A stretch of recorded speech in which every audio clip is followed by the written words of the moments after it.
Halo,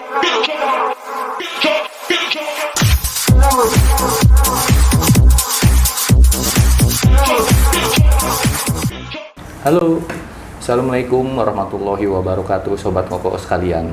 Apa kabar semuanya? Semoga Allah berikan kesehatan buat Sobat Ngoko semuanya, biar kita bisa beraktivitas kembali.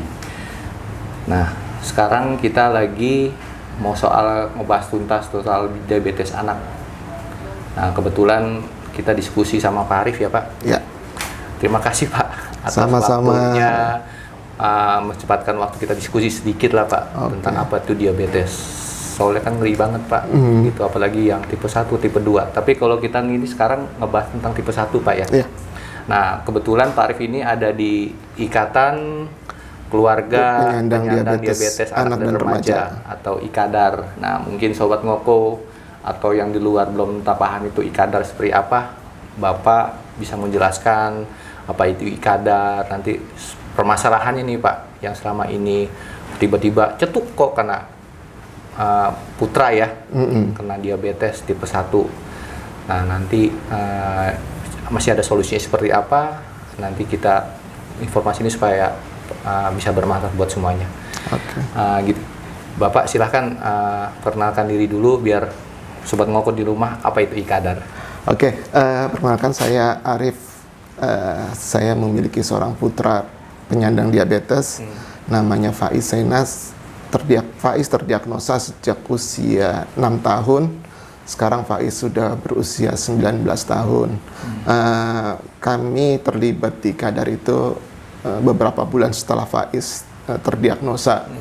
IKADAR sendiri adalah sebuah komunitas yang terdiri dari para dokter endokrin anak, para edukator, dietitian, dan yang pasti orang tua dan para penyandang diabetes tersebut. Memang ada yang sudah dewasa, nah itu juga terlibat di dalam IKADAR. Sebagai sebuah komunitas memang kami berusaha untuk memberikan, dalam tanda petik ya, edukasi kepada masyarakat awam bahwa diabetes tipe 1 pada anak dan remaja itu memang ada, dan pertumbuhannya mungkin sekarang sangat cepat ya.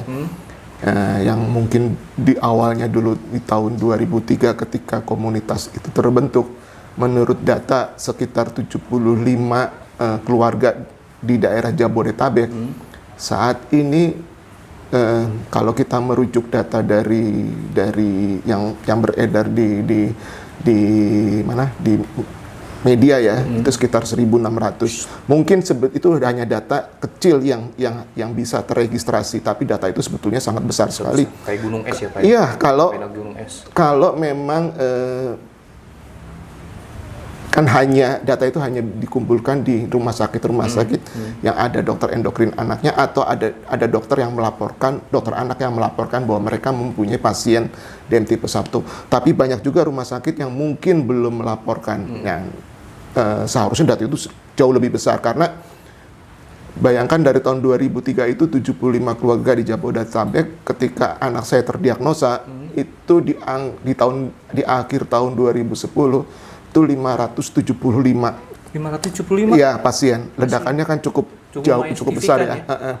Di tahun 2012 kalau saya tidak salah ingat, itu data sudah naik ke 750-an. Saya dapat data lagi di tahun 2016 itu sudah ada 1.250-an pasien DM tipe 1 pada anak dan remaja. Mestinya dari 2016 sampai sekarang angkanya jauh bertambah lagi. Pasti meledak. Ya, tapi memang karena registrasi itu memang butuh usaha yang keras ya dari semua stakeholder. Ya, kalau itu memang bisa terlaksana dengan mulus, angka itu sebenarnya jauh lebih besar lagi.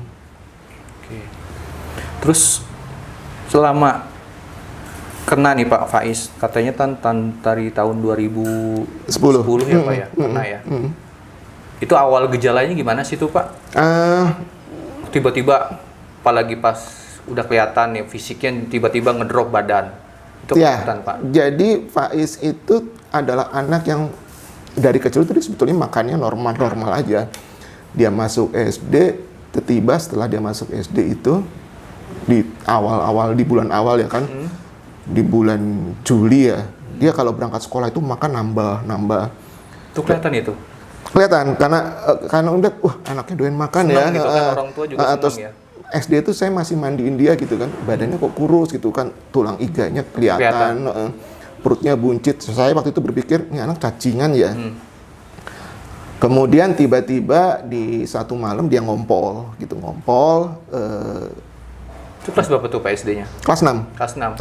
Ya normal lah ya, dia normal lah ya. Antara 6 dan 7. Mau menjelang 7 tahun sih sebetulnya. Kemudian dia ngompol, oke. Sempat saya marahi. Setelah itu setiap malam dia gitu buang lagi? air. Enggak, dia buang air kecil. Dia bangun, pipis.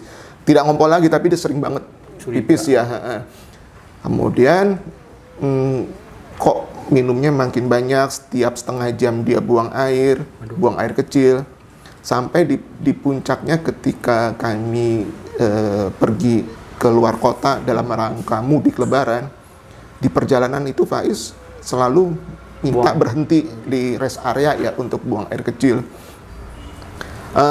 Mulai curiga karena biasanya anak-anak kami ini sangat bersih ya, jadi dia hanya mau buang air kecil ke toilet yang bersih, yang wangi gitu segala macam. Nah, ketika itu Faiz ya udah dia mau di toilet mana aja. Saat itu memang belum begitu sadar ya. Perjalanan pulang dari kampung ke Jakarta itu, Pantura kan macet berat ya, mobil terhenti di pinggir jalan. Faiz mendadak minta buang air kecil. Kami bilang udah di toilet, ya nggak kuat. Akhirnya berhenti pipis di pinggir jalan. Nah, ketika dia pipis di pinggir jalan, mamanya langsung, wah ini kena nih, ada sesuatu yang tidak beres kan. Sampai rumah kami buka sebuah buku, kalau saya tidak salah ingat itu namanya Dokter di rumah kita atau di rumahku ya. Jadi kami langsung mendiagnosa. Di titik terakhir itu diagnosanya adalah diabetes. Diabetes harus konsultasi dengan dokter. Nah, mamanya langsung bilang, ini diabetes. Sementara saya, enggak, ini anaknya mungkin stres karena kompol, saya marah-marahi. Kemudian kami bawa ke dokter umum di dekat rumah. Diagnosa dari dokter adalah paru-paru, karena ada sesak nafas. Kami belum tahu itu tanda-tanda memang keton dia tinggi sebetulnya. Dari sesak napas itu? Jadi dokter menyarankan untuk ronsen ya, untuk meriksa paru-paru. Sementara mamanya ngotot cek gula darah. Akhirnya memang kami diberi pengantar untuk ke lab, cek gula darah, hasilnya memang tinggi. Kemudian dirujuk ke dokter anak di salah satu rumah sakit terdekat lah di rumah. Dokter anak bilang, loh, ya ini siapa gitu kan? Ini yang tinggi ini siapa? Anak saya. Oh, saya belum pernah menangani. Gitu. Pasien penyandang DM memang ada, tapi saya belum pernah menangani. Dokternya tidak mau menangani.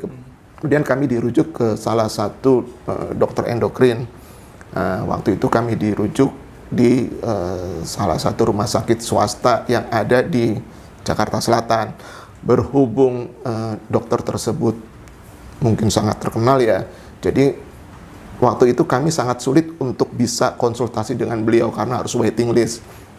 Sampai kemudian saya bisa mendapatkan klinik di mana beliau praktik. Kemudian saya kontak kliniknya, saya bilang anak saya suspek DM tipe 1. Saya harus... Itu udah ketahuan di tipe 1 dari mana tuh Pak? Kami baru tahu dia diabetes ya, tahu diabetes. Setelah itu saya membaca literatur, memang kalau untuk anak larinya ke situ, ada tipe 1 ya? Ke tipe 1. Kemudian akhirnya kami berhasil juga konsul ke dokter tersebut.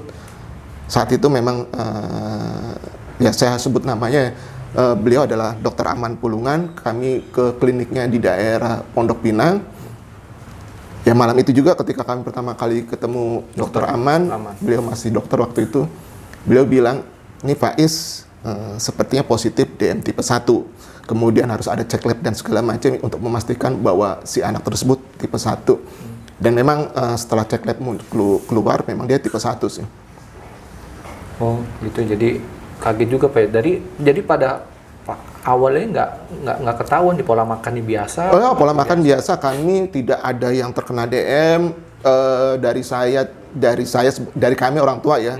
dari mamanya, dari bapaknya itu tidak ada yang kena DM, dari kakek neneknya pun tidak ada yang penyandang DM.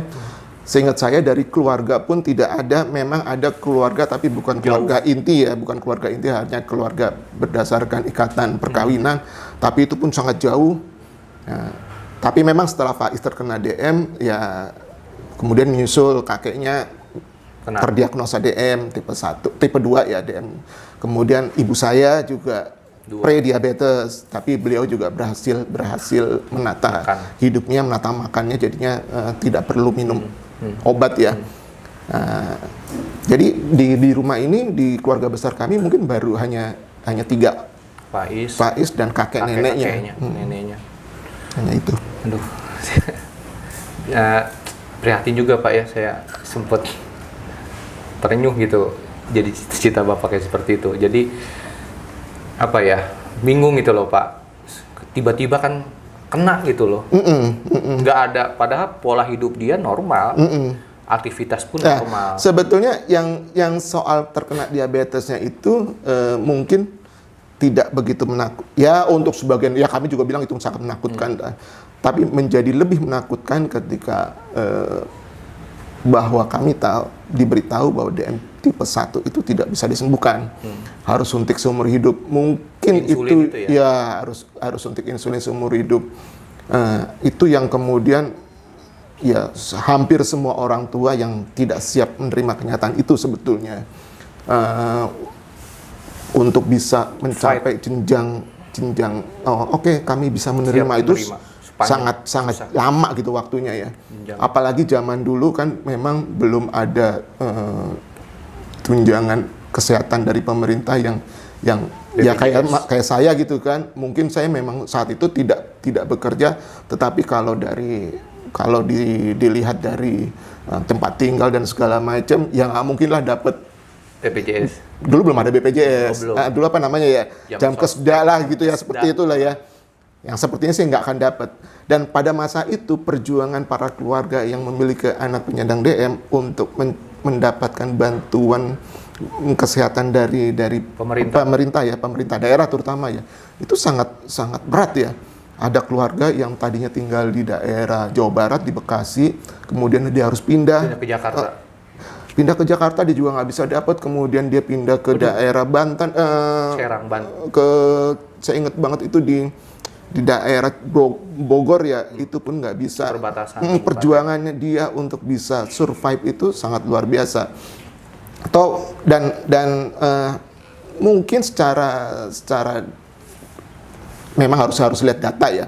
Tetapi sebagian besar dari para keluarga penyandang DM tipe 1 dan DM tipe 1 pada anak dan remaja itu kemungkinan besar adalah mereka yang di tingkat sosial menengah ke bawah gitu loh, yang kemudian sangat berpengaruh kepada pembiayaan untuk masa depan anak itu. Ya, nggak usah masa depan, terlalu jauh untuk masa depan, pembiayaan harian pun sangat berat gitu lah. Zaman dahulu itu ketika insulin harus membeli. Berapa sih Pak kalau dulu zaman Bapak kena Faiz itu? Saya pernah menghitung itu kalau pakai gaya Tarsan ya, artinya kami mencoba mengakali dan segala macam. Untuk biaya perawatan Faiz itu sehari 50.000. Tapi kalau saya menggunakan yang ideal, setiap suntik harus ganti jarum, makanannya betul-betul makanan yang dalam tanda petik ada label diabetesnya, itu sekitar 150. Itu dengan kondisi kebutuhan insulin waktu itu total setiap bulan itu baru 2-3 pen ya. Nah, tentu biaya pembiayaan akan semakin tinggi ketika kebutuhan insulinnya semakin naik kan. Nah, ya alhamdulillahnya setelah BPJS ada, insulin memang dimasukkan di cover oleh BPJS. Walaupun tidak semua rumah sakit, ada beberapa rumah sakit yang hanya memberikan sebagian, ada juga yang tidak memberikan dengan berbagai macam alasan. Tapi saya selalu menyarankan buat keluarga itu pinter-pinter cari rumah sakit yang bisa memberikan insulin ya secara gratis. Memang BPJS menanggung biaya insulin, di rumah sakit terutama rumah sakit pemerintah, rumah sakit daerah, dan rumah sakit angkatan bersenjata ya. Itu relatif relatif insulin itu agak aman karena diberikan. Tetapi kan tidak cuma insulin kebutuhannya, ada glukometer dan stripnya, ada jarum. Di rumah sakit alat pendukung itu Pak ya? Iya kan dia harus ada kan, nggak mungkin dapat insulin tapi nggak ada jarumnya. Itu juga kan sebetulnya cost untuk sebagian keluarga itu sangat memberatkan ya. Yang seperti itu yang terjadi sih. Nah terus diagnosa nih Pak, Faiz sudah kena. Gimana tuh Pak ke depannya, kayak permasalahan yang ada tuh pasti kan wah tuh berderet-deret tuh. Secara penanganannya jangan sampai itunya naik gitu loh Pak. Pola hidup Bapak kan harus ngerem kan, jangan makan ini atau gimana, pola jangan stres, atau jangan stres loh Pak. Saya itu mungkin memang dari awal Faiz sudah tahu ya bahwa dia kalau tidak suntik itu akan berbahaya buat jiwanya. Jadi di 3 bulan awal ketika Faiz terdiagnosa, di usia dia masuk 7 tahun lah. Dia memasuk 7 tahun, saya ingat itu sekitar bulan Faiz kan ulang tahun di bulan November, dia bulan Desember dia pernah bilang di pas masuk 7 tahun dia bilang, aku kalau nggak suntik aku mati. Buat saya itu sesuatu yang membuat kami, wah anak ini sudah bisa menerima keadaannya. Jadi saya percaya bahwa Faiz akan selalu dia tahu dia harus selalu suntik insulin ya. Umur 8 tahun itu dia sudah bawa insulin sendiri, glukometer sendiri ke sekolah. Jadi dari umur 8 tahun itu dia sudah sudah suntik sendiri ya, dia sudah kemana-mana sudah bawa insulin. Kami selalu bilang kamu kemana-mana tuh harus bawa insulinnya, bawa glukometernya. Entah di jalan nanti dia makan atau enggak, tapi dia harus menyiapkan semua itu supaya menjadi suatu kebiasaan seumur hidup dia gitu. Proses itu memang berat terutama buat kami yang dalam kondisi keekonomian yang sangat terbatas, karena setiap hari hanya menghitung nih insulin tinggal berapa gitu kan. Insulin tinggal berapa, stoknya berapa, tiba-tiba misalnya insulinnya rusak gitu kan. Wah, harus ada dana cepat kan untuk membeli insulin yang baru. Yang seperti itu sebenarnya terjadi sih. Terutama untuk keluarga yang dalam kondisi masih kurang menengah ke bawah ya.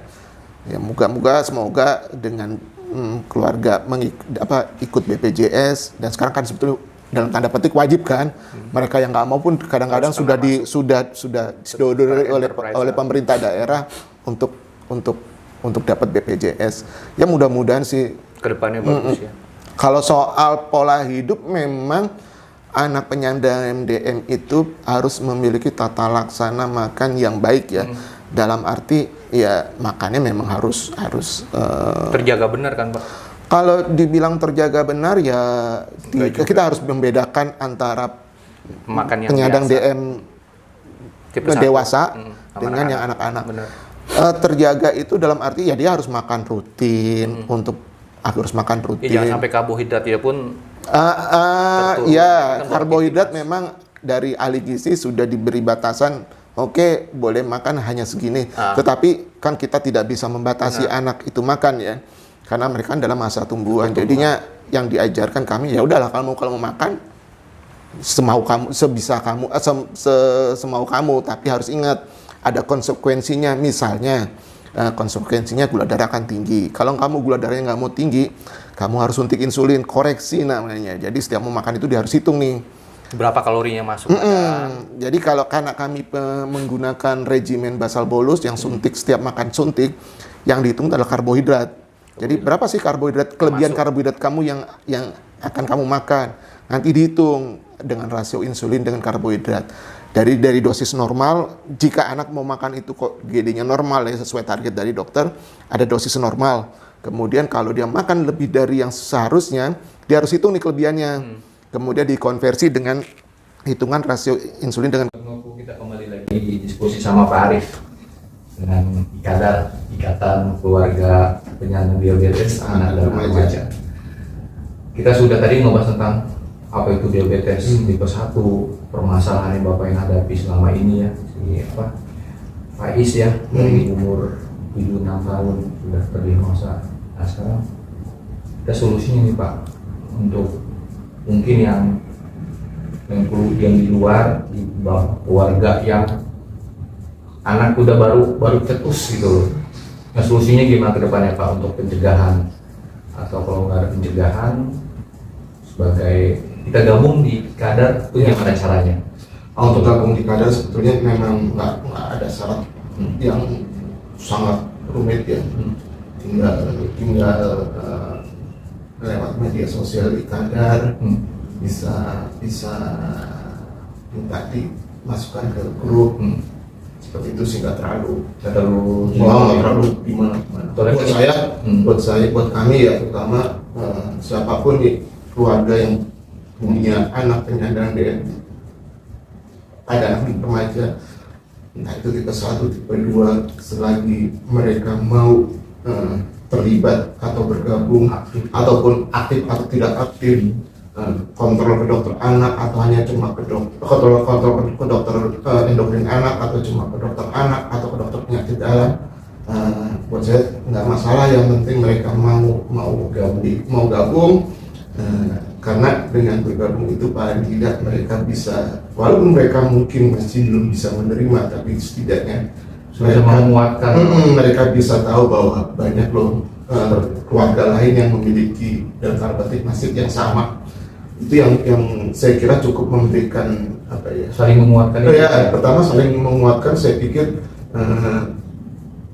bahwa keluarga itu harus cepatnya untuk move on ya, ikhlas, harus cepatnya bisa menerima keadaan bahwa anak yang dalam tanda petik tidak bisa disembuhkan, saat ini memang belum ada sarana untuk atau belum ada sarana bagaimana supaya anak bisa sembuh, bisa lepas insulin, terutama untuk penyandang diabetes tipe 1. Kalaupun mungkin bisa menggunakan alat-alat lain yang tersedia, misalnya insulin pump, CGM, tapi kan memang fasilitas itu tidak semua orang keluarga bisa menjangkau karena ekonomisnya terlalu tinggi. Biayanya mahal ya Pak itu? Ya, biayanya terlalu mahal ya untuk sebagian keluarga ya. Apalagi kan ini semua hidup, jadi ya saya kira keluarga ini memang harus segera ikhlas. Dan solusi yang untuk pengobatan paling tidak saat ini ada yang belum punya BPJS, segera daftar BPJS. Kalau memang tidak mampu untuk membayar iuran secara rutin, gunakanlah yang PBI ya. Yang saya pakai PBI, saya tidak bekerja, saya pakai BPI. Tidak sulit juga sih mengurusnya kalau kita mau. Akan terasa sulit karena kita belum pernah mencoba untuk itu, tidak pernah mencoba. Kita hanya mendengar bahwa dengan menggunakan BPJS sulit, tapi sebetulnya kesulitan itu kemudian bisa tergantikan dengan pengeluaran yang harus kita keluarkan kalau kita tidak menggunakan. Saya kira itu lebih harus kita pertimbangkan juga. Orang tua perlu bersulit-sulit dikit untuk kesehatan anaknya ya. Yang juga berpikir bahwa saya capean buat ngurus anak, enggak loh, benar. Anak itu adalah masa depan, punya masa depan. Iya, anak itu rezeki kita, itu yang harus kita terima dulu gitu loh. Jangan menjadikan beban sebetulnya. Kalau kita tidak menjadikan beban itu, insya Allah kok jalannya gampang. Ya sekarang untuk glukometer apalagi ya, CDIC kan sejak tahun 2021 sampai 2024 itu ada program CDIC di mana untuk pasien penyandang diabetes tipe 1 anak dan remaja itu mendapat glukometer secara rutin, walaupun memang harus ada syaratnya. Misalnya salah satu syaratnya adalah mereka menggunakan aplikasi Primaku. Gunakan itu mendaftar. Soal mereka tidak kontrol ke dokter endokrin anak, sudah lupakan saja. Yang penting gunakan kontrol itu tadi ya. Gunakan Primaku, laporkan, catat, kemudian kontak CDIC agar dapat kiriman glukometer dan strip secara berkelanjutan. Sayang kalau tidak digunakan karena ini juga sebenarnya bagian dari program registrasi pasien dari tipe 1, karena mudah-mudahan dengan program ini makin banyak yang terdeteksi ya, terkumpul lah data. Karena jika tidak ada data sebetulnya kan agak sulit juga. Ya kayak fenomena gunung es kan. Iya, terus pemangku kepentingan kan berpikirnya dengan data kan ya. Kalau tanpa data, oh nggak ada kok pasien, tapi pada kenyataannya memang sangat besar. Mungkin kalau kita berharap dari data-data yang dari pemangku kepentingan lain tidak bisa diperoleh, ya sudah gitu kan.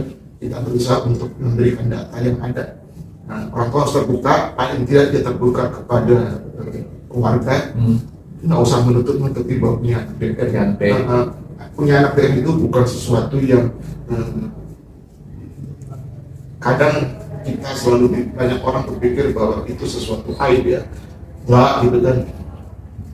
Itu memang rezeki lah, karena untuk yang tipe 1 tidak bisa dihindari. Nah kalau memang punya potensi DM tipe 2, ya sekarang jagalah pola makan, pola hidup anak kita supaya tidak terkena DM tipe 2. Tidak cuma anak yang dijaga, orang tua juga harus menjaga hidup sehat dan segala macam. Iya, karena si anak itu kan mencontoh apa yang di rumah gitu kan.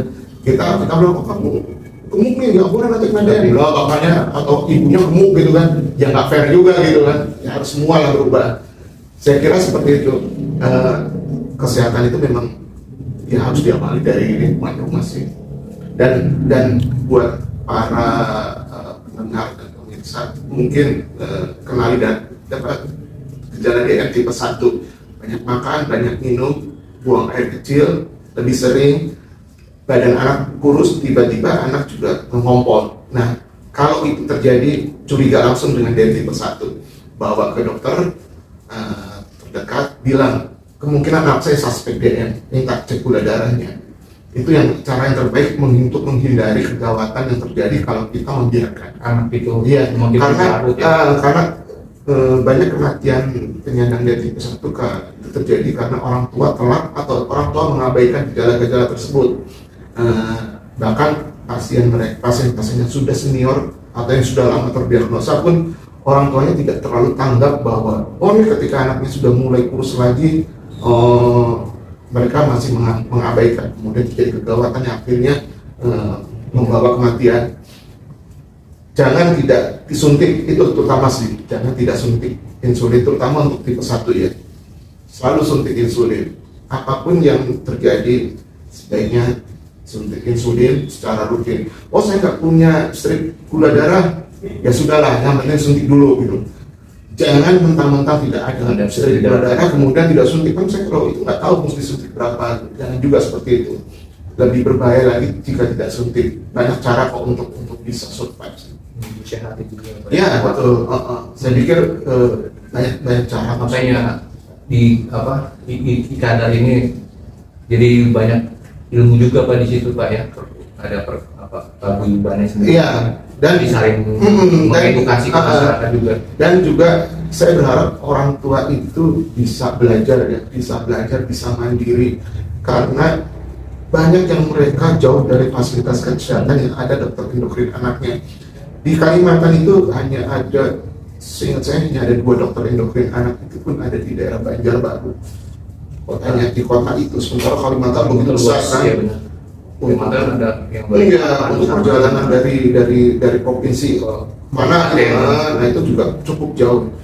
Kalau orang tuanya tidak bisa mandiri, akan repot ketika terjadi kegawatan. Misalnya dia juga harus tahu kegawatan yang pada anak itu seperti apa. Banyak yang terjadi ketika mereka membawa anak ke fasilitas kiri terdekat, mereka tidak bilang anak saya kemungkinan KAD misalnya. Jadi ketika curiga dulu kalau anaknya muntah-muntah, sesak napas, karena itu tanda kegawatan atau acidosis diabetikum, itu juga harus curiga bahwa itu dulu, itu kemungkinan KAD. Datang ke fasilitas kesehatan bilang anak saya kemungkinan KAD, jangan diam. Yang terjadi adalah orang tua diam, kemudian menyalahkan fasilitas kesehatan ketika SOP-nya tidak sesuai dengan yang diharapkan, tetapi juga harus ada peran serta orang tua untuk menerangkan ke fasilitas kesehatan bahwa anak saya penyandang DN. Banyak juga keluarga yang tidak mau ketika ke fasilitas kesehatan bilang anak saya penyandang DN. Jangan juga gitu. Kita harus lebih terbuka sih. Itu banyak solusinya. Makasih banyak. Sama-sama. Semoga informasi yang diskusi kita hari ini diskusikan bisa bermanfaat, Pak. Biar bisa orang lagi care tentang kesehatan anak, itu peduli untuk masa depan anak itu sendiri. Apalagi kalau yang sudah terkena, yuk mari digabung di kadar ya Pak ya. Jadi biar informasi yang tadinya hanya sebelah mata atau yang wah ini, kalau di kadar kan langsung terbuka semuanya. Itu aja Pak. Ya. Makasih banyak. Sama-sama. Sudah waktunya sudah meluangkan diskusi ini. Ya Sobat Ngoko, itulah pentingnya keluarga ya Pak. Ya. Untuk saling support antara satu sama yang lain. Semoga informasi yang kita berikan saat ini semoga bermanfaat buat semuanya. Assalamualaikum warahmatullahi wabarakatuh. Terima kasih. Ya, Pak.